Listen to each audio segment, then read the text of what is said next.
ഇപ്പോൾ അട്രാക്ഷൻ ഉണ്ടാക്കാനോ അല്ലെങ്കിൽ ഒരു പ്രണയം ഓർക്കാനോ ആളുകൾ അറിയാതെ ഫ്രേഗ്രൻസ് ഉപയോഗിക്കാറുണ്ടോ? അങ്ങനെ ഉണ്ടോയെന്ന് ചോദിക്കുകയാണെങ്കിൽ പേഴ്സണലി ഞാനൊക്കെ അങ്ങനെ ഓർത്ത് വെക്കാൻ വേണ്ടിയിട്ട് ചില സാധനങ്ങൾ അല്ലെങ്കിൽ ചില ക്യാൻഡിൽസ് ഒക്കെ എടുത്ത് വെച്ചിട്ടുണ്ട്. നമ്മുടെ റൂമിൽ പണ്ട് യൂസ് ചെയ്ത ക്യാൻഡിലിൻ്റെ സ്മെല്ലൊക്കെ എനിക്ക് ഭയങ്കര പ്രിയപ്പെട്ടതായിട്ട് ഞാൻ എടുത്ത് വെച്ചിട്ടുണ്ട്.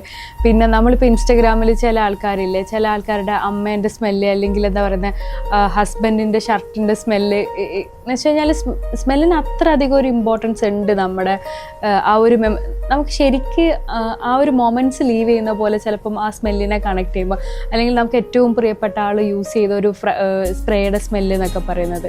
അപ്പോൾ പേഴ്സണലി എനിക്കങ്ങനെ തോന്നിയിട്ടുണ്ട്. അതേപോലെ തന്നെ ആൾക്കാർ അതിന് വേണ്ടിയിട്ട് ഇപ്പം എന്താ പറയുന്നത് ഇൻവെസ്റ്റ് ചെയ്യുന്നതായിട്ടും അത്തരം സ്പ്രേകൾ സൂക്ഷിച്ചു വെക്കുന്നതായിട്ടൊക്കെ എക്സ്പീരിയൻസിൽ നമ്മൾ കേട്ടിട്ടുമുണ്ട്.